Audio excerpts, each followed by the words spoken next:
This is the Financial Beat, helping you hit all the right notes in your financial plan. So sit back as we strike up the band. The Financial Beat with Logan Sadler starts now.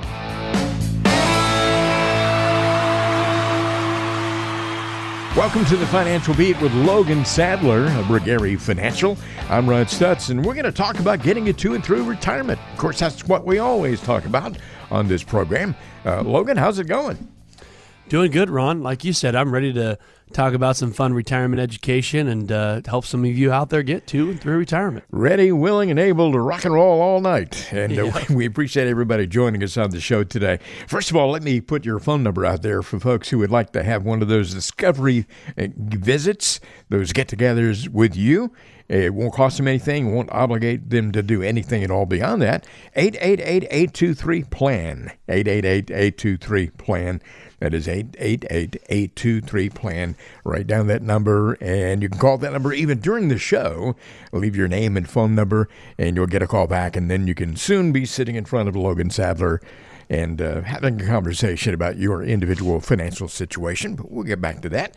Logan and I are both fans of music to a great degree, and just read earlier this week that a library in Laurel, Maryland, recently had a copy of Pink Floyd's Wish You Were Here album returned by a library patron. Now, I love that song, Wish You Were Here. Yeah. But because the label was so worn, library employees can't say for sure when the album was checked out, but they believe that it was borrowed in 1989. That's quite funny. Like you said, a good album, and hey, at least they returned it, right? Better late than never, I guess, if you're looking at the positive side. I hope they did it during one of those special forgiveness periods where they're saying you don't have to pay a late fee if you return it. Gosh, yeah. Can you imagine the late fee on that one? Yeah, could have bought the album a few times. Yeah, exactly. Yeah. Hey, let's talk about going down the home stretch, and by that I mean that period of time when you're getting ready to retire. You're kind of working in that direction. Let's lay out the priorities to focus on during your last decade, let's say, of earning a regular paycheck. Number one on that list. And we talk about this a lot, and Logan is a good example of this, I think. But, of course, he's got a few years to go on this. But get healthy and stay healthy. It's, if, given optimal conditions, under ideal conditions, when you get ready to retire, you'll be in good health. Some of us aren't, but my goodness, that's something that we all need to strive for. Yeah, I definitely agree. I think a lot of people develop very chronic health-related conditions, typically around in their 50s, maybe early 60s. Yeah. And those conditions can really keep you from enjoying life, right? And it will cost you sometimes a lot of money to get back right? And some also not just money, but maybe a lot of time to get back. So I think one of the big things is having a healthy financial life, but also having a healthy physical life, right? I mean, I think when you're looking at knees and joints and aches and pains and all that fun stuff, right? It is important to try to stay as healthy as you can, and I think it's really awesome nowadays where there's been a real big push for people to try to stay healthier and go to the gym or eat a little bit better or try to do some type of exercise, right? Maybe it's a walk or a bike ride or something.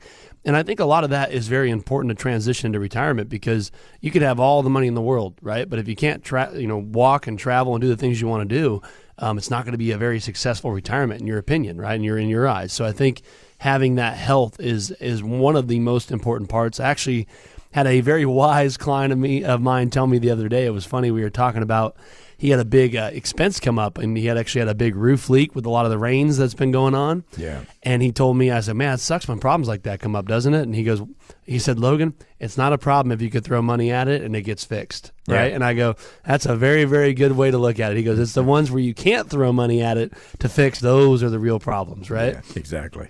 He's got the right thing in mind there, that's Yes. for sure.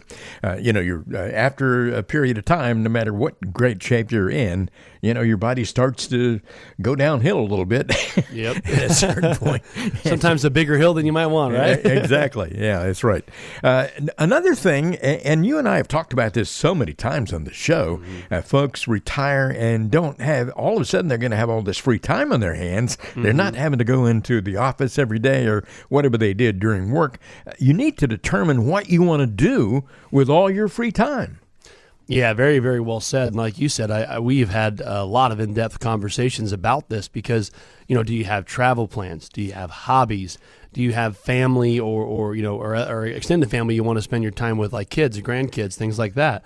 Do you want to spend time volunteering, right? Those are all important questions because your activities will really dictate how much money you'll be spending. And also it helps keep your mind and body focused, right? When you look at the aspect of what you're doing each day when you're waking up and going to work, you don't really know it, but you're actually keeping yourself going, right? You're waking up, I got to get out of bed at 5:30 in the morning or 6 in the morning, whatever time you get up, and I got to go put in 8 hard hours, right? Maybe 10 hard hours, whatever the day is. And a lot of that times it keeps you going. When you get into retirement, you see people not moving as much, not being as active. So I think it's really, really important to make a very valid effort to have some type of schedule laid out for what you want in retirement. Yeah. We're talking about going down the home stretch in the last decade or so before you actually retire. And some people will really need to start thinking about, not only how you're going to spend your time, but some people would like to have some kind of a career after they retire, maybe something they've wanted to do for a long time, at least a hobby that you can get really serious about as a way to spend time. Yeah, I think that's a really important, attribute that's going on right now is a lot of people are retiring to something, whether that's volunteering, whether that's a side gig or something part-time. I've even had clients that retire a little bit early. They work for Uber or, some of these other types of jobs that might be out there, but they have a whole different little career going on the sidelines. And I think that's awesome because I think, again, retirement is not one way, right? Just like everybody doesn't have the same job, everybody doesn't need to have that same retirement. I think it's all important to really spend those years how you want to spend them. And sometimes by having a different career after you retire, it allows some people to retire from their current job that where maybe they put in those 20 or 30 years of hard work. And they're like, you know what? I need a little bit of a change of scenery, right? I need to see some different people around the office. I need to maybe do some different things. And so I think that gives you a great opportunity to possibly pursue those. Mm-hmm.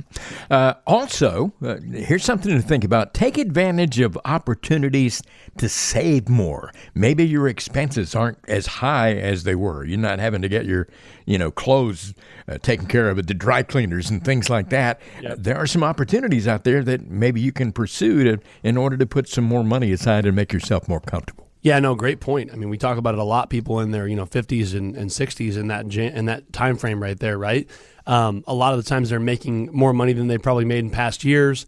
They have catch-up provisions that allow you to put away more money into your employer-sponsored plans, your IRAs, things like that. Again, you're probably making more money than you probably had before. You probably also have lower expenses than you had before, right? Maybe your kids are out of the house, have gone off to college, or maybe college is already paid for, or maybe even your house is paid off or close to paid off. So you have a lot of access to, for a lot of us, you have a lot of extra access to resources to really, really strive to put more money away to get you lined up for a little bit more successful retirement, especially as you're approaching that red zone very fast. Here on the Financial Beat with Logan Sadler, we're talking about going down the home stretch. Number to call for you is 888-823-PLAN. You want to have a conversation with Logan about any of this stuff, 888-823-PLAN. More on that coming up in just a moment here.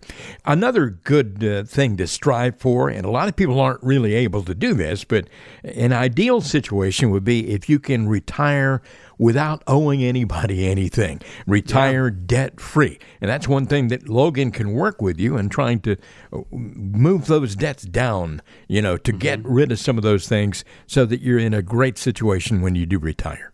Yeah, great point. I think a lot of that, it really depends on the situation as far as what debts we should be paying down, or if any, or, do we really got to get on the speedball here and get going? Like you said, Ron, there's a very big difference for a lot of us out there on what debts we have, especially as we're heading into retirement. Some of them may be very manageable as we head into retirement off of our fixed income, and some of them might be completely unmanageable, right? So I think it's very important to kind of really analyze your overall debt situation, especially as you head into retirement. Yeah.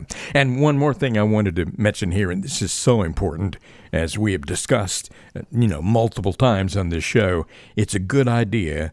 You don't want to be investing like you're a young person. It's a good idea to reduce the risk in your portfolio because it's so important to hold on to what you got. Yeah, very good point. I actually had a meeting with somebody yesterday who was interviewing our firm, and we always talk on here about the preservation stage, the accumulation phase, and the income phase, right? Distributions, and just like clockwork, right? This gentleman was approaching his mid-60s, and he was like, you know what? I've came to realization where I just want to make a little money here and there, and I don't really want to risk what I've put together over the last 30 or 40 years and work my butt off for it, right? And so I think he said, I don't want to invest like I'm 30 anymore, right? I want to invest like I'm my age. And I also know that I'm at a position where I've saved enough, I've put away enough money, and I need to know that it's going to be there for me along the way. And I think a lot of you out there, as you're approaching retirement, it's very, very important to understand what risk you're taking, how you're invested, and what the pros and cons might be of that situation, and really have some factual data behind it to make sure that you're in a safe spot as you're transitioning into your retirement. And that's exactly, as we always talk about here on the show, that's exactly what our firm is here to offer you, the radio listeners out there. If you're getting closer to retirement, you save well, and you're looking at your overall situation and saying, I need a team, or I need somebody to really help show me where I'm doing things right, and also where I can maybe improve some things, whether that be looking at your tax situation, looking at your future income plan, or maybe even creating your income plan to help make sure that all those different retirement pieces that you have scattered out there, making sure they're all put together and put in the right place to help transition you to and through retirement. You want to have a conversation with Logan Sadler? Here's your number, 888-823-PLAN. That is 888-823-7526. But the easy way to remember it is by using the word plan. It's so essential for us all to have one, and we're all different. 888-823-PLAN. That's the number for Gary Financial. 2 convenient offices in Southern California, one in Hemet, one in Redlands.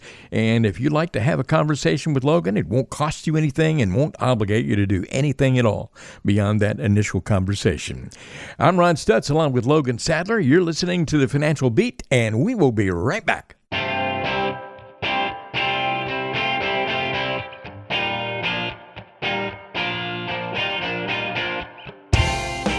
Are you tired of feeling like taxes are draining your bank account? Do you want to keep more of your hard-earned money in your pocket? Then download Logan Sadler's 2023 Guide to Tax Planning. This guide is your key to tax optimization and is filled with expert advice, the latest tax laws, and strategies for reducing your tax burden. With the help of Gary Financial and Insurance, you can rest assured that you're making the most of your retirement savings. Just text the word ADVICE to the number 21000 and get the guide for free. Just text ADVICE to 21000.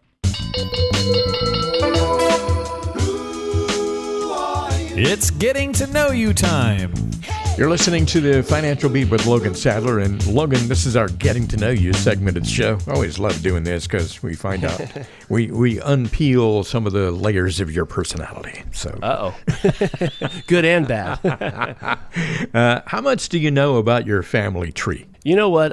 That's a great question. I was actually just having this conversation with one of my aunts, who's probably a lot more up on it than I am. I would definitely like to know more and more about the family tree, and I'm learning a little bit more each year. But I don't know nearly as much as I think I should know. I've narrowed it down to where our last name comes from, and it's from the Irish English descent over that way. But I just don't know. It doesn't go back as far as I thought, or I don't know as far back as I thought I should know.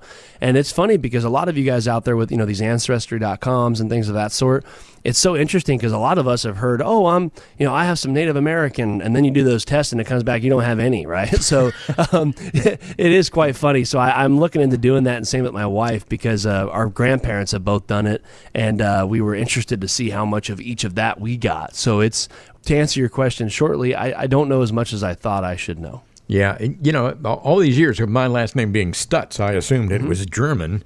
And I found out it's not at all. It's Don't you hate that? Yeah, no, it's like England and Scotland. Wow, okay. And no German ancestry in there at all. So, you never know. You just got to find out one way or the other. That's the most interesting part. A lot of us have been told these stories from our families for years and years, and now now we're fact checking, right? And we're finding out it's not necessarily true. Yeah, and it's not necessarily the way the name sounds. I mean, that's definitely sounds German, but it's not. So, can't judge a book by looking at the cover, I guess. So no kidding. So that's my thing, is to get further educated on the family tree. Yeah, maybe I should do the same thing. Hey, we'll be back with more in just a moment on the Financial Beat with Logan Sadler. You're listening to The Financial Beat, striking the right chords in your financial plan. Welcome back to more of The Financial Beat. The beat goes on, as they say. Logan Sadler is here to talk about getting you to and through retirement, as always. The number to call if you'd like to get in touch with Regari Financial and have that cost-free, obligation-free conversation, 888-823-PLAN. 888-823-PLAN. Hey, my name is Ron Stutz. I always have such a good time talking to Logan once a week on this show. And Logan, not only do we have this radio show, but there are podcasts folks can visit to catch up on shows they might have missed, but also you have a variety of YouTube videos out there. And tell everybody what you talk about and how they can get to those. Yeah, you can head over to The Financial Beat on YouTube or on the podcast platforms like Apple, Amazon, any of those, like Spotify, any of those major platforms, and type in The Financial Beat with Logan Sadler, and that'll populate to our channel. And basically on the YouTube platform, we talk a lot about different retirement topics that a lot of you are asking questions on in our meetings or on the radio show, and we break them down in a quick, real quick educational format, typically around 3 to 5 minutes long, and they're discussing things like how to prepare for retirement, what type of taxes will you potentially pay in your retirement, how to craft an income plan, all those major, important roles that you're going to want to look at in your plan are right there on the YouTube channel for you to download and watch at your convenience. So head over to the YouTube platform, type in The Financial Beat, and subscribe. Logan, I read something earlier this week that is just blowing my mind. I'm still thinking about this. Not surprisingly, the United States Air Force is the largest air force in the world. I think we probably both knew that, but Interestingly enough, the U.S. Navy is the second largest air force in the world. Well, it's wild. Wow. That is very mind-blowing, right? I did know that. I did know that, like you said, about our Air Force being the largest, but I was not aware that our Navy would be the second largest Air Force. I was that's kind of mind-blowing math there when you think about it, right? Yeah, that's pretty impressive. Makes you feel a little safer. It makes me feel a little safer, at least. I feel better already. Yeah, no kidding. When you and I talk, one of the things that I enjoy about our conversations is that you break things down to where, you are plain spoken and you're sincere in your approach, and you don't try and use fancy words and try and confuse me and everybody listening to this show.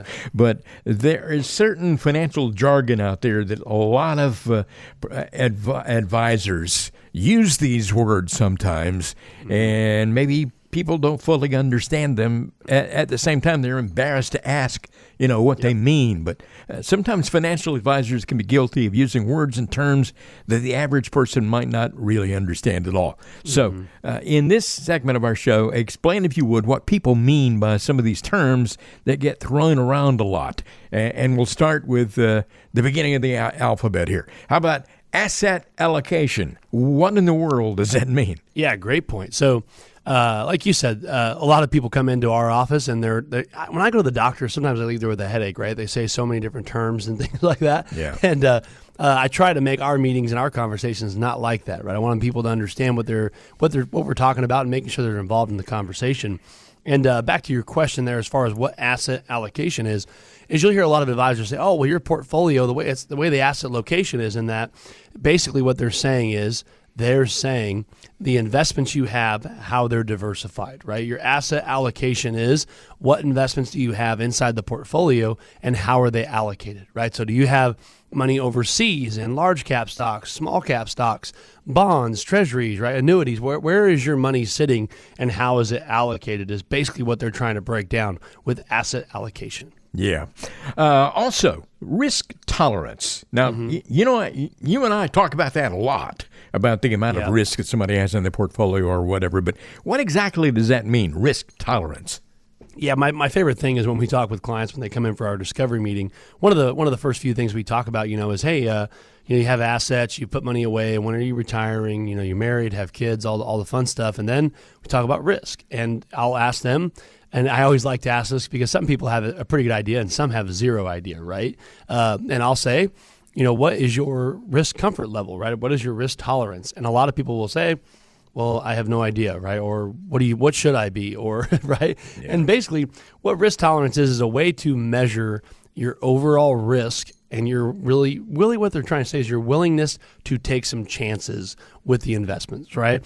The higher you go with risk tolerance, the more aggressive you would be with those accounts or those investments, and the potential higher rate of return, right? Not guaranteed, but potential. And I think a lot of people like the idea of having risk, like the idea of making more money potentially.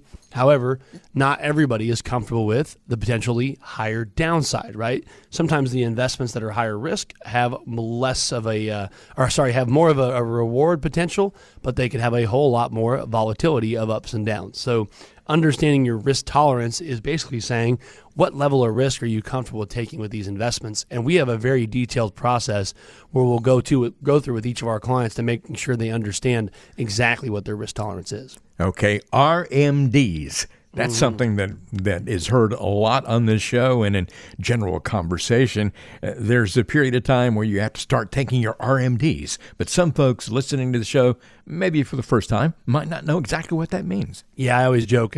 Not many people are sitting around the campfire out on a vacation, having a glass of wine or coffee or whatever you drink, and talking about their RMD situation, right? That's not typically the the campfire talk. At least, I mean, it may be around my campfire, but not around most people's campfire, right? No, I don't think so. Basically what RMDs are, a lot of us have put away money in 401ks, IRAs, 403bs, those types of investments that are basically what they call a qualified investment. And when you reach a certain point, for most of you out there, it is 73. Some of you, it might be 75. And basically what that means is a lot of you don't need that money, right? You've deferred the money. You haven't paid any taxes on it. You have actually been a partner with the government or Uncle Sam on that money the whole time, right? So if you have $1 million, you're actually partners on that $1 million.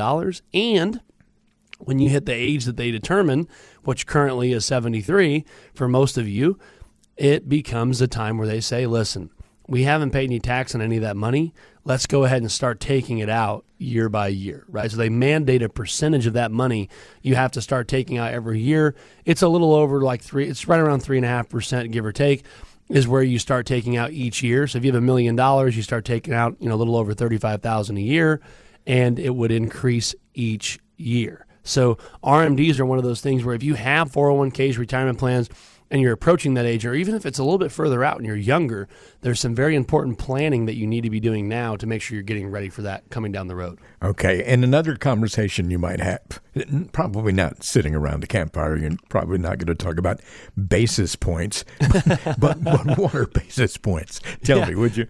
Yeah, you don't sit around the campfire and go, yeah, I pay my advisor, 100 basis points. I don't think that's how people interpret things. Basically, a simple way is it's a way that the advisors or the investment world calculates typical fees and things like that.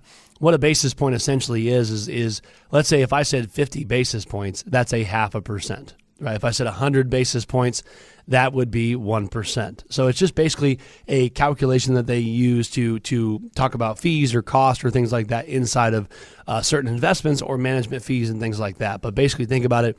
Every basis point basically is 1% or is a tenth of a percent. So 100 of them would be 1%. So it's important to understand if they're talking like that, to ask them to explain that in percentages. Yeah.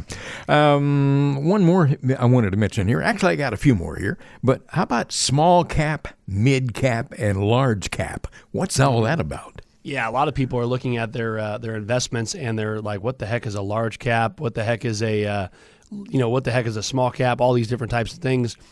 So basically what those mean is basically you're going to look at your investments, right? So you have some of these investments are going to be in bigger companies. When you think of large cap, right?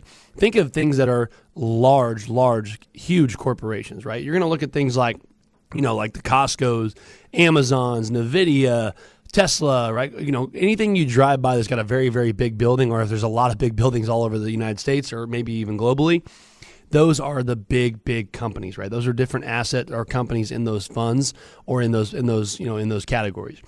When you go down the line, right, mid cap would be a mid size, small cap would be small cap, and smaller mid cap companies would be things like Peloton or things like that where they're big, but they're not as big as like I was talking about, like an Apple or a Microsoft or things like that. So it's just a way to break down the different asset classes that you invest in. And for a lot of people out there, it is very important to have investments in different asset cap sizes.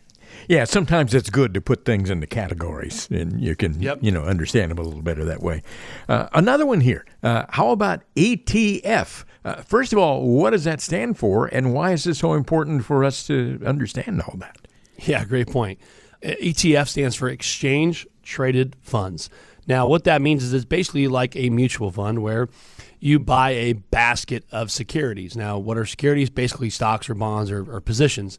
So a S&P 500 ETF would hold, basically a big portion of the S&P 500. So it would basically own, Apple, Amazon, Microsoft, Google, all the big companies would be inside that ETF. Why a lot of people like exchange-traded funds nowadays versus mutual funds is there's a lot of advantages, sometimes tax advantages, also cost. A lot of times ETFs are a little bit lower cost than some of these mutual funds out there, but they give you the opportunity to have a lot of diversification where you don't own just one stock, right? You can own a basket of them in there in those certain classes and asset classes to really diversify yourself a little bit further than just buying maybe a handful of stocks or bonds. Okay, what are qualified accounts? What makes an account qualified? Yeah, so basically a qualified account is a determination by the IRS that basically means it is a retirement account. Qualified would be like a 401k, IRA, any type of 403b, anything that's basically a retirement account that's put away is classified as a qualified account. And typically, qualified accounts would fall under the RMD rules and all the other stuff for the most part. So qualified is just basically a way to identify the tax status and the qualification of that account. Okay, that's a pretty simple explanation. Thank you very much. Well, good. I think I understand all these now. I appreciate it. Good. That's the goal. Well, that's what we try to do here, to break things down so that everybody can understand. Actually, Logan Sadler does the breaking down. I just do some of the talking, but not much. But Logan Sadler, when you talk with him, he's gonna do most of the listening. It give you an opportunity to tell him what you're all about, what your hopes and needs are, what your desires are for your financial situation in your retirement years. Logan Sadler can help you get there. Why not call this number right now? 888-823-PLAN. 888-823-PLAN. That's your number to call, and you can have a conversation with the Vice President and Chief Investment Officer at Regari Financial. Wherever you are in Southern California, call that number today.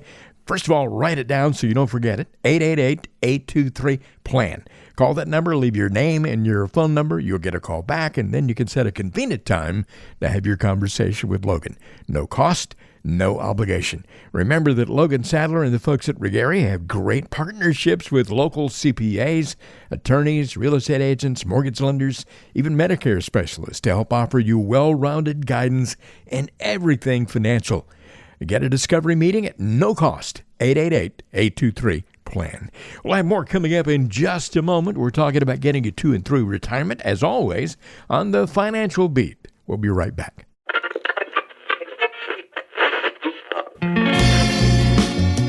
Do you ever find yourself skipping through countless songs trying to find the perfect one? Yeah, we've been there too, and know it can be frustrating. Much like skipping through the countless advertisements from other financial advisors, it can seem like there's so much misinformation. But here on the Financial Beat, you can rest assured we're providing you with the best information possible. So don't push skip on this show, because we have some important information coming up. Welcome back to more of the Financial Beat, and the beat goes on, as they say. Logan Sadler is here, and he, of course, VP, Chief Investment Officer at Regari Financial. Hemet and Redlands, that's where the offices are. And wherever you are, call this number, 888-823-7526. But the easy way to remember it is by using the word PLAN for 7526. That is 888-823-PLAN. Logan Sadler works with 3 different generations of some of the client families and really has a specialty in helping people get to and through retirement. Many clients have been with Regari for a very long time, and there are new folks who come on all the time. A lot of those people call in after this show each week. 888-823-PLAN is your number to call, and you can make it happen. Come on board. But first, get an opportunity to get acquainted with Logan Sadler, and there's no obligation at all. It's not going to cost you a penny to do that. Hey, a little history lesson here for you, Logan. Again, this is a music-related question. 40 years ago, January 27th, 1984, Michael Jackson's hair caught fire while he was filming a Pepsi commercial. And I'm sorry, it's not funny, but it's kind of funny. Yeah, I've seen the videos of that one. Actually, I pretty recently I saw it again. It's been a long time since I had seen it. I had forgotten all about it, but that was, like you said, funny but not funny. It's only funny because everybody was okay, right? Yeah, it's only funny if it's happening to somebody else, I suppose. But, yeah, that's another good way to put it. If you were Michael Jackson, it wouldn't be too funny. But I'm sure he had a sense of urgency to get that fire put out. And that leads us right into our next topic. Lo and behold, a sense of urgency. You see what I did there? Good transition. Some people, in fact, probably most people, find it easy to procrastinate when it comes to financial planning issues. We talk about that all the time. You keep putting it off, and pretty soon a year has passed and you still haven't done it. But let's talk about some scenarios that might cause people to have a bit more of a sense of urgency. One of those, and this happens to so many people, unfortunately, is the loss of a job. That would create a sense of urgency in making sure you have all your ducks in a row. Yeah, I've seen that one unfold a few different times where clients have went through a unexpected loss of a job or layoff or something like that. And like you said, that definitely creates a sense of urgency to where all of a sudden that retirement or that job transition date that might have been 5 years out, 10 years out is now, right? And I think that does create a lot of different obstacles as far as, are they offering you a buyout package? Do you have a pension? Do you have a monthly or a lump sum? What are the options on that? Your 401k, your IRA, whatever you have investments in for your retirement, what are we going to do with that, right? Are you at Social Security age? Are you younger, right? There's all these different variations that I think are very, very important. And it's definitely, it's always a good time to reach out to us or a financial advisor to really kind of go over your situation if you're getting close to retirement. But especially once you go through times like this, I've seen some people come in after this and they've made some very, very bad decisions ahead of time, or decisions that maybe could have been made a little bit differently, that could have had a more positive outcome.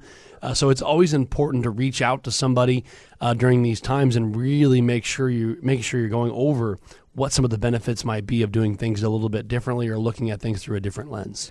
I would imagine that a sense of urgency would be created if you are receiving an early retirement buyout offer. You need to make sure you make the right decision. Yeah, absolutely. I actually just, last month, I actually just helped another client. We've done tons of these, but I just had one that came to mind with last month. We did one where a client had a pretty large buyout offer of a couple $100,000, and it was able to be maneuvered into a way where it was a little better tax-wise. And there's a lot of different advantages to taking lump sum or payments or whatever some of the obstacles might be. And sometimes the math works out to where it's worth it, right? And it makes sense to do it this way.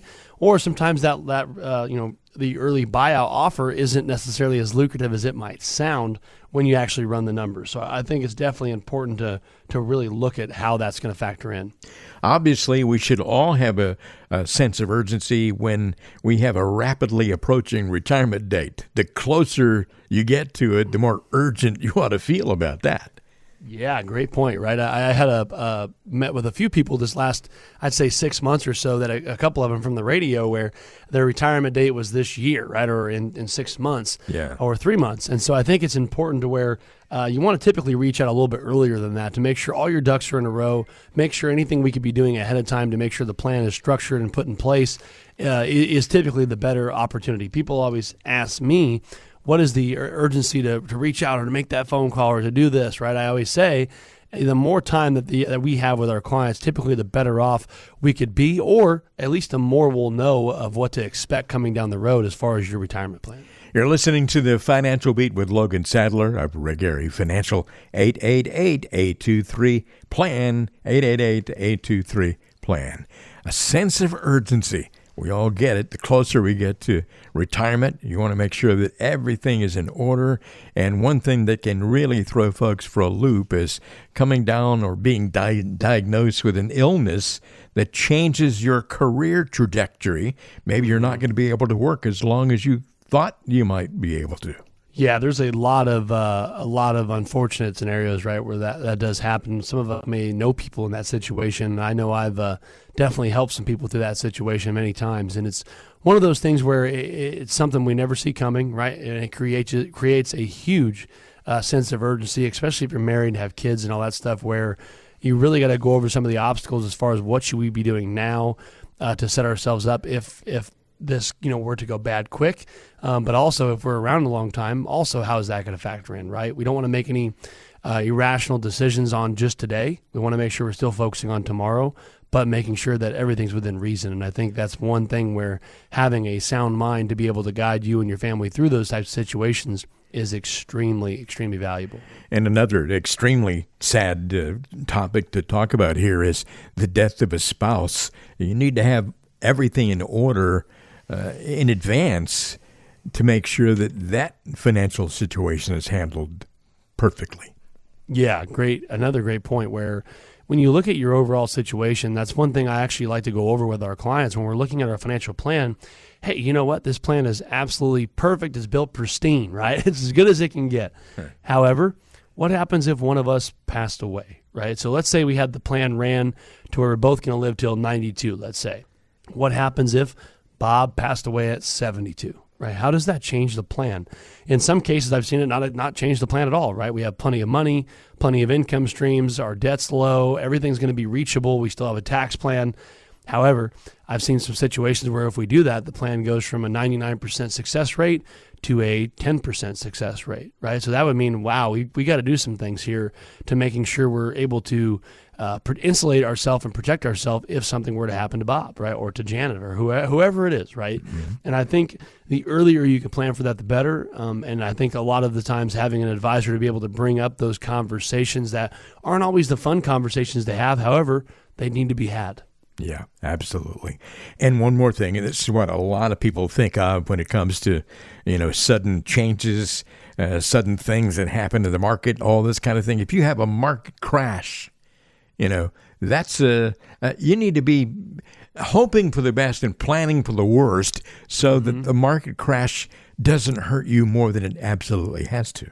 Yeah, that's a great point. I mean, I always ask our clients, if say you have $1 million and you need to generate, 30 or 40,000 a year of income off of that, that seems more than doable, right? When you go by some of the rules of thumbs and some of the research out there of taking out about 4% per year, you should be able to do it just fine. However, if you experience a 30 or 40% market correction, depending on how you're invested, would you still be able to meet that income if he's retired next year? Right? The answer probably would change drastically from a yes to a no, and might also change the future income projections. So I think it's very, very important when you're looking at your assets and your investments, especially as you're getting closer and closer to retirement, or maybe even in retirement, if we were to experience a big market crash or a lot of volatility for a long period of time, right? Maybe not just for a 6-month time frame, but maybe for a 2, 3, 4, or 5 year time frame, would you be okay, right? And if not, what changes can we make to maybe help make that situation better or to shield ourselves from some of those things that can come up? Because I think we're all aware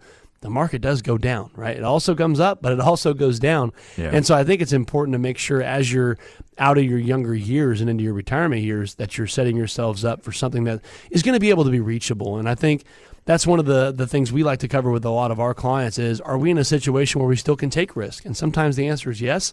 And sometimes it's no, right? Sometimes there's some things that come up where based off how much income we need, our assets, our age, all those things factoring in, we might not be in a situation where we could take as much risk as we could in years past. And so I think it's very important to really identify if we were to go through some of these market crashes. Again, I'm not in the ball game or in the realm of trying to predict, hey, next month this is going to happen. Yeah. But we need to build long-term solutions to know the markets do go up and they go down and they experience volatility.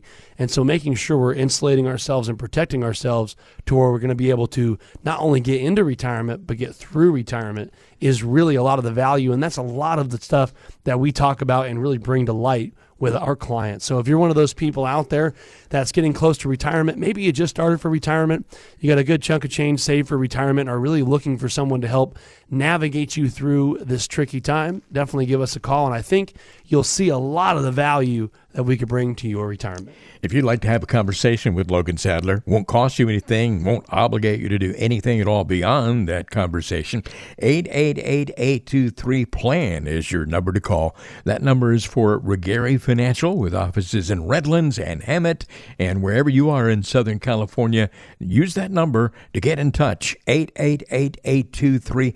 plan. You can call the number right now if you like. Just leave a message with your name and phone number. And anytime you can call that number and make it happen. You'll get a call back from the good folks at Regari, and you can set a convenient time that you can have a conversation with Logan Sadler. Again, cost-free, obligation-free. The number to call, once again, 888-823-PLAN. Logan will look forward to hearing from you and getting to know you and finding out how he can help you get to and through retirement. We'll be back with more in just a moment. You're listening to The Financial Beat.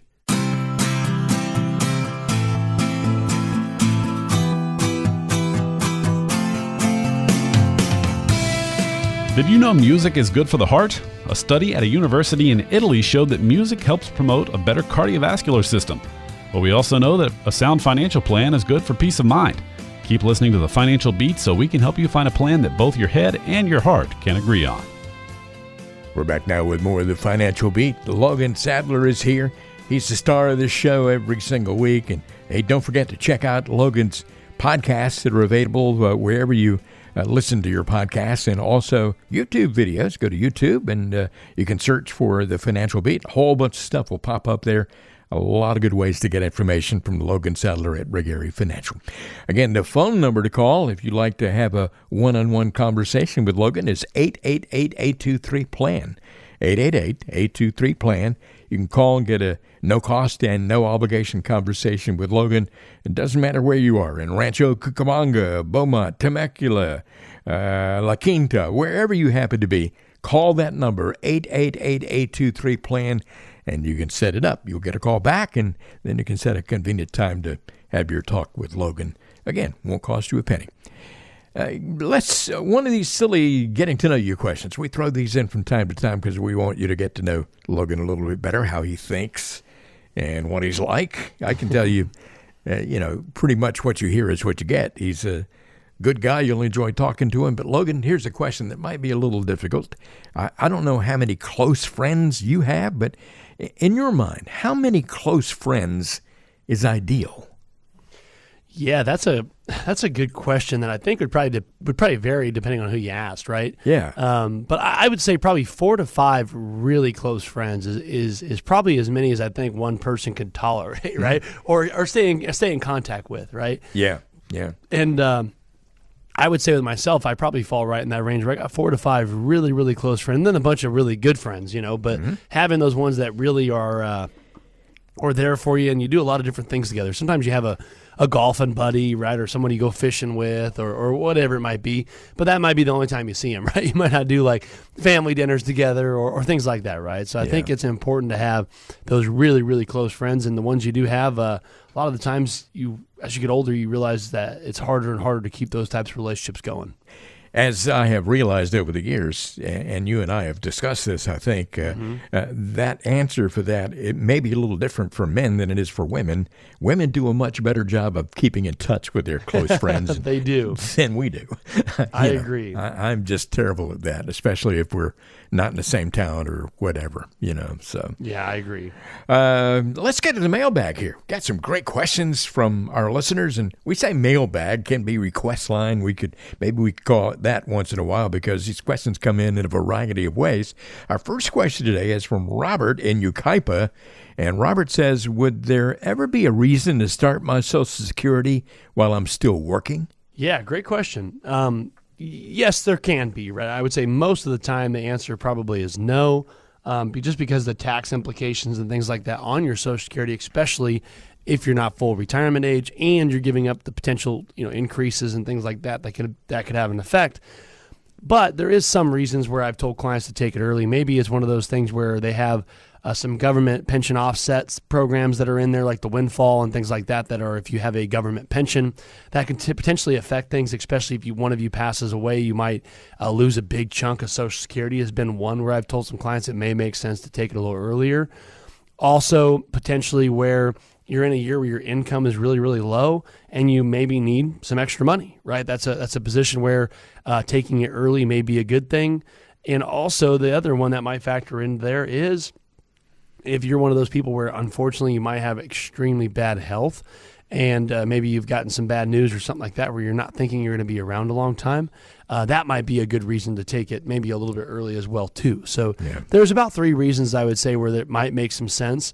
More often than not, the answer is to wait as long as you can, depending on your plan and all that, of course. But there's probably those 3 reasons where I would say it would make some sense to take it early. But always talk with a financial advisor or give us a call, and let's make sure we're taking it at the right time. Everybody's situation is different. You're unique. I'm unique, and important to know, what all the implications are if you make certain decisions. And that's why you need to call Logan Sadler, 888-823-PLAN. He can go through all of that with you if you like. Adrian says, I just turned 53, and my parents both just turned 79. They didn't do a great job of saving and investing for themselves over the years, so I'm worried about what's going to happen if they need any sort of long-term care. Boy, we're back on that discussion again. He was listening, huh? It is, yeah, really, and got that question to us really quickly. But is it common for people to help their parents out financially, or is this something I should avoid at all costs? Yeah, well, thanks for writing in or calling in there, Adrian. We appreciate it, and thanks for listening to the show. And, to answer your question directly, I mean, there's a lot of instances where this comes up. Like you said, you're at that age now where you're probably doing okay or doing well, and your parents are at that phase they're probably getting older, right? So it's common circle of life's there. And, unfortunately, sometimes our parents didn't do as well as we might have thought they did or as well as they could have, or maybe they did the best they could with their situation, right? So, I think when looking at whether you should cover it or not, I have a lot of clients where they're younger and they are taking care of their parents, whether they're living with them or whether they're helping pay for some of the care or needs. It is something I do have a lot of people do as far as clients goes. But one thing I'll say is you want to make sure it's not sinking your ship as well, right? Making sure that you're still able to contribute to your retirement plans and your upcoming retirement, because you're 53, you might have 5 or 10 or 15 years till you're going to be retiring, right? Now you got to worry about your situation. And the problem is we all love our parents and our kids and all that stuff, but also we got to worry about ourselves too, right? So there's a balance there as far as how to go about that. But definitely, I have a lot of clients where their parents live with them, or they're helping support them financially to help give them some assistance for their care, or even just living on later in life, right? So definitely something you could do, but I would really kind of assess your situation and see what your budget allows, and really maybe start planning for that now rather than later. Okay. Adrian, you want to follow up with a phone call? The number is 888-823-PLAN, 888-823-7526. Thank you very much for sending us that question. Bill has a question. He's in Wildemar, and Bill says, I've normally been opposed to putting money in CDs, but my bank is currently offering a 1-year CD at 5.25%. That seems pretty good, right, Logan? Yeah, Bill, I'm with you. I mean, you're like a lot of normal people right now, where for the last, almost decade, right? CDs just, what have they been paying? 0.25%, 1%, maybe at certain times, maybe 2%. So, you weren't getting a whole lot for tying your money up for a 1 year or 2 year time frame. But really the last, I'd say maybe it's been 10 months or so, CDs have drastically gone up where you're seeing, 3, 4, 5% at a lot of these banks. And again, we're independent. So when we're running, we could use brokered CDs and things like that. So I've run a lot of these rates, and I could see there's a lot of really good banks out there paying, like you said, somewhere between that 4 and 5% range. And I always tell clients if it depends on what the goal is, right, for that money. I always tell people if it's long-term retirement money, you're probably better off putting it into a different investment, right? Even though, the 5% rate is good. But if you're saying, hey, this is long-term retirement money, I need the most growth on this over a period of time, CDs go up and down still based off rates. So, right, next year it could be back down to 2%, year after that 1%, or it could be 10%, who knows? But the thing I like CDs for is that maybe you had some cash in the bank that's like, maybe you had $150,000 in savings, right? Well, you want to keep maybe $50,000 or $60,000 for an emergency fund, and maybe you want to put $100,000 in a 1-year CD, right, to get some interest earned on it to help combat a little bit of this inflation that's been happening over the last few years.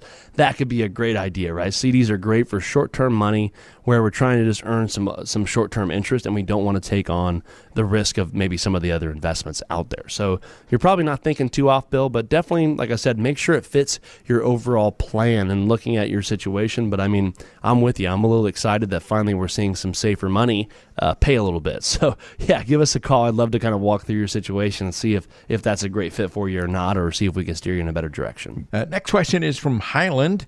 It's Leslie with a question. And Leslie says, I know that you're generally supposed to do a 401k rollover to an IRA whenever you leave a job, but I know that there are also exceptions to that. In what scenario would you recommend that someone not do a rollover? Yeah, that's a really great question. So I would say there is a few reasons where you wouldn't want to do one. So if you have a large loan on your 401k and you no longer are working there, some of them will let you continue to pay back that loan. Some of them give you a time frame of 30 days, 90 days, a year, whatever it may be. That would be a reason maybe not to do the rollover at this point if you have a big loan in the 401k and are trying to pay it back through there. That would be one. The other one may be if you're in a situation where you may have to borrow off it in the future, right? Again, we don't recommend borrowing off the 401ks and things like that, but if it was a situation where you were potentially going to have to, you cannot borrow off IRAs. You could just basically take distributions from them. So there's some disadvantages to doing it there. And then there's also some other reasons, maybe as far as maybe you're younger and there's some reasons you could actually take out some on 401k. Some of them, at the rule of 55, can come into play where you could take distributions out a little bit earlier from some 401k. So there is, I'd say, about 3 or 4 reasons that you really would want to consider. However, more often than not, most of those aren't the issue and things like that. That is why I always recommend consulting with an advisor or giving us a call, and let's walk through those together and see if any of those might be an obstacle for you approaching. Okay, one more question today, Logan. It's from Lewis in Marina Valley. And Lewis says, I'd always planned to get my house paid off before retiring, but now that I'm 60 years old and still owe more than $100,000 on it, I've finally accepted that this isn't really a realistic goal. Do you see many people who successfully retire while still having a house payment? Yeah, that's another great question there. We have 3 pretty good questions again today. That's awesome. Really? That is something I see. A lot of our clients nowadays are retiring with a mortgage. I don't think it's bad or good. Some of them, like I always explain, if your mortgage is $2,000 a month and your income is going to be $10,000 a month, you're probably in a situation where if you can get by off $8,000 a month with your budget, you're probably going to be fine, right? However, if you're in one of those situations where your income is going to be $2,000 a month, but your income is only going to be, your payment's going to be $2,000 a month, and your income is only going to be $4,000 a month, that's 50% of your money is going to your payment, right? So that's going to be a situation where we might want to hurry up and try to pay that off during our working years, or downsize or relocate or do something else, because that's going to be a situation that only having 50% of your income to live off of probably is not going to be enough to support your retirement years. So I think a lot of it goes into depending how much your income is going to be. If you're going to take a big, steep decline in income in retirement, but your payment's still going to be a pretty big chunk, I would recommend either getting that paid down or looking at some other avenues as far as relocating or something else. So yeah, definitely have seen clients retire successfully while having a mortgage, but it just depends on the situation of whether we should be paying that down or focusing on other things as we're approaching your retirement years. Logan, there are a lot of people who have been listening to this show for a very long time and checking you out for a long time, and they've been thinking about making that phone call and just haven't gotten around to it yet. And then there are others who join us every week, and there may be some folks listening to the show for the very first time today. Take a moment, if you would, and explain what happens after someone calls the number that I'm going to give out here in just a moment. Yeah, so how it works here is you can go ahead and call into the number Ron gives you, and basically you come into one of our offices, or we jump on a Zoom call, which we do those quite a bit, and we basically spend about an hour together getting to know each other, and during our discovery meeting, we call it, we really get to know a lot about you. Again, our specialty is really helping people get to and through retirement. And so a lot of our clients have done well. They've already saved up their money. They got some investable assets, and they're looking to really help make the best out of those and make those work for them, but also looking at things like tax exposure, estate planning, looking at their long-term care situations, their income plan, and really help building out those situations is really where we help shed a lot of light and bring a lot of value to the retirement plan. But basically, it all starts with making that phone call, and you leave a message. Basically, you call the number, leave a message, and somebody from our office reaches out to you first thing Monday morning to get a time booked to come into one of our offices or jump on a Zoom call, and let's see again if we can't bring some value to your retirement. 888-823-PLAN, 888-823-PLAN. That number is for Regary Financial, with 2 convenient offices in Southern California, Hemet, and also Redlands. If you call that number, leave your name and phone number. You'll get a call back from the good folks at Regary, and you can set a time to have your conversation with Logan Sadler. You can talk about the kind of lifestyle you want in your retirement planning, where you are, and get a good assessment. He can take a deep dive into your portfolio and tell you, maybe a little tweak or two that you might need to get yourself in a better position. And for heaven's sake, if you don't have a plan, it is time to make that phone call and talk to Logan about getting one put together. 888-823-PLAN. You know what they say, if you fail to plan, you're planning to fail. You don't want to be in that situation. 888-823-PLAN, your number to call for a discovery meeting that is not going to cost you a penny, not going to carry with it any kind of obligation. So go ahead and call that number right now. Why wait? 888-823-PLAN. I'm Ron Stutz along with Logan Sadler. Logan, it's been my pleasure to hang out with you again, as always. Good show today. Thank you. Yeah, I appreciate it. I feel like we passed along a lot of really good information and hopefully a few good laughs along the way. And we look forward to being back here again next week with another one. Join us next time for the next edition of the Financial Beat. And remember the name, Logan Sadler. Have a great week.